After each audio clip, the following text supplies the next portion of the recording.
여러분 반갑습니다. 오늘도 새벽 돌베개에 나오신 모든 성도님들을 주님의 이름으로 환영합니다. 또 새롭게 한 주가 시작되고 또 가을날에 또 월요일을 우리 모두가 맞이하게 되었는데요. 이 월요일도 또 하나님의 말씀 묵상하면서 욥기로 또 잘 시작하게 되는 우리 모두가 되기를 바랍니다. 오늘 우리에게 주시는 하나님의 말씀은 욥기 3장 1절로 11절까지의 말씀입니다. 드디어 욥이 말문을 열고 자기 생일을 저주하면서 울부짖었다. 내가 태어나던 날이 차라리 사라져 버렸더라면, 남자아이를 베었다고 좋아하던 그 밤도 망해 버렸더라면, 그날이 어둠에 덮여서 높은 곳에 계신 하나님께서도 그날을 기억하지 못하셨더라면, 아예 그날이 밝지도 않았더라면, 어둠과 사망의 그늘이 그날을 제 것이라 하여 검은 구름이 그날을 덮었더라면, 낮을 어둠으로 덮어서 그날을 공포 속에 몰아 넣었더라면, 그 밤도 흑암에 사로잡혔더라면, 그 밤이 아예 날수와 달수에도 들지 않았더라면, 그 밤이 아무도 잉태하지 못하는 밤이었더라면, 아무도 기쁨의 소리를 낼 수 없는 밤이었더라면, 주문을 외워서 바다를 저주하는 자들이, 리워야단도 길들일 수 있는 마력을 가진 자들이 그날을 저주하였더라면, 그 밤에는 새벽 별들도 빛을 잃어서 날이 밝기를 기다려도 밝지를 않고 동트는 것도 볼 수 없었더라면 좋았을 것을. 어머니의 태가 열리지 않아 내가 태어나지 않았어야 하는 건데, 그래서 이 고난을 겪지 않았어야 하는 건데, 어찌하여 내가 모태에서 죽지 않았던가? 어찌하여 어머니 배에서 나오는 그 순간에 숨이 끊어지지 않았던가. 아멘. 오늘은 욥기 3장의 말씀을 갖고 인생의 허무가 시작될 때, 인생의 허무가 시작될 때라는 제목으로 함께 하나님 말씀을 나누도록 하겠습니다. 오늘 본문부터 본격적으로 욥이 말하기 시작합니다. 그런데 그가 내뱉은 욥기의 첫 번째 욥의 말은 사실은 저주입니다.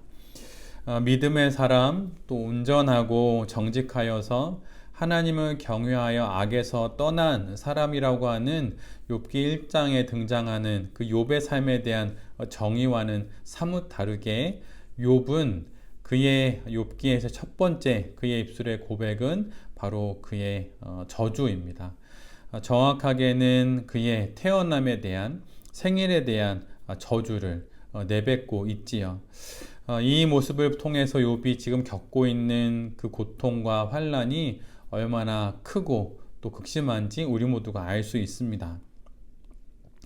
조금 전에 우리는 그냥 한 호흡으로 오늘의 본문을 그냥 1절부터 11절까지, 또 사실 마지막 3장 마지막 절까지도 그렇긴 한데요. 이렇게 쉽게 읽을 수 있지만 오늘 본문의 욥의 말들을 곱씹어 보면 우리의 영혼의 발걸음을 마치 문지방에 걸린 그런 발걸음처럼 그렇게 턱턱 걸려서 뒤뚱거리게 만듭니다. 왜냐하면 생명, 말 그대로 살라는 신의 명령을 받고 태어난 게 인간의 운명임에도 불구하고 그는 생명을 저주하고 있기 때문이지요.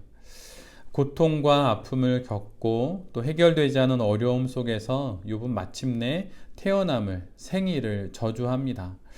태어나지 않았더라면 이런 모든 일들을 겪지 않았을 것인데, 지금 태어났기에 이 모든 일을 겪고 있고 그러기에 생일을 저주하고 있는 것이죠. 그가 겪고 있는 고통이 정말 극심하고 힘들기에 그가 이렇게 말하고 있는 것입니다. 고통의 길을 걷는 이들에게 욥의 이런 말들은 쉽게, 사실 쉽다고 말하기는 어려운데요. 자연스럽게 자신이 지금 겪고 있는 현실의 문제를 해결할 수 있는, 끝낼 수 있는 그러한 해결책처럼 보입니다. 그래서 태어나지 않았더라면 좋았을 것을 이렇게 말할 수 있지요. 그런데 아무리 그렇게 이야기해도 그것은 선택할 수 없는 그런 선택지입니다. 루마니아 태생의 철학자인 에밀 시오랑이 이런 얘기를 했어요. 태어나지 않는 것이 두말할 필요 없이 가장 좋은 해결책이다. 그러나 불행히도 그것은 어느 누구에게도 불가능한 일이다. 태어나지 않는 것이 두말할 필요 없이 모든 고통과 시련과 어려움의 가장 좋은 해결책이지요. 그러나 불행하게도 어느 누구도 이 땅에 태어난 그 누구도 이러한 말을 할 수는 없다는 거예요. 그런 이들에게 이러한 일은 불가능하다는 것입니다.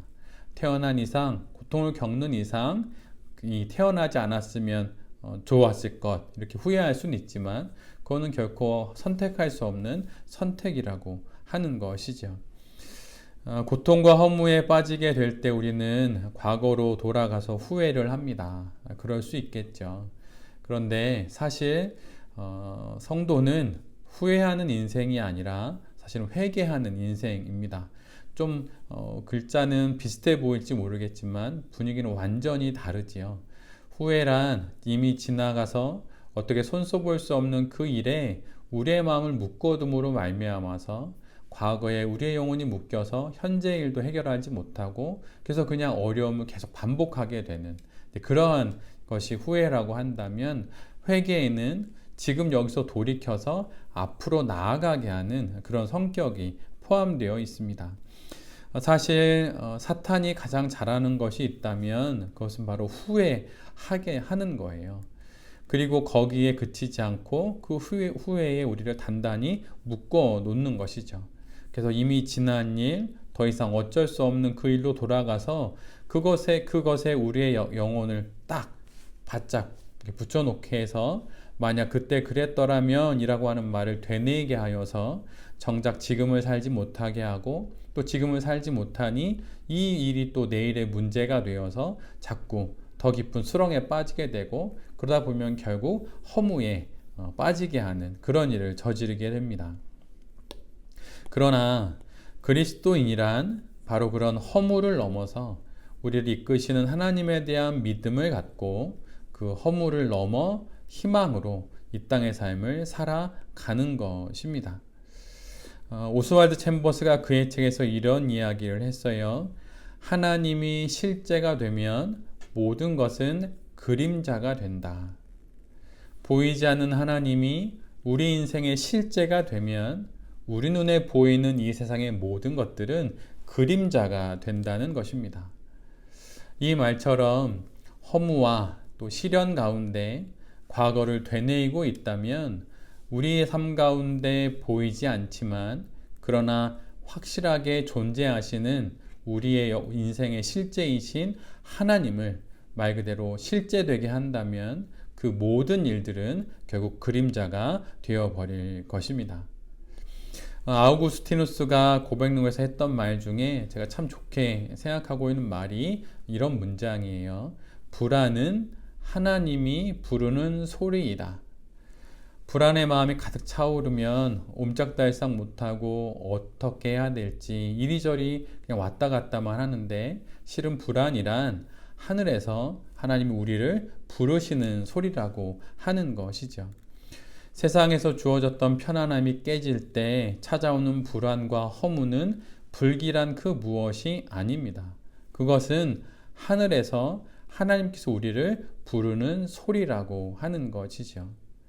불안으로 영혼이 흔들릴 때, 허무와 후회로 인생이 참으로 괴로운 시간을 지나게 될 때, 그때 하나님 앞에 나아가서 하나님이 우리를 부르시는 그 음성을 듣고 하나님 앞에 나아갈 때 거기서부터 우리가 비로소 희망을 찾게 될 것입니다.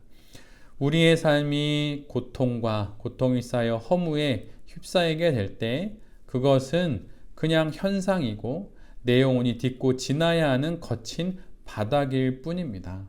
더 중요한 것은 실제 하시는 하나님이고 또 그 하나님을 바라봄으로 희망을 갖는 그러한 선택을 우리 모두가 해야 한다고 하는 것이죠.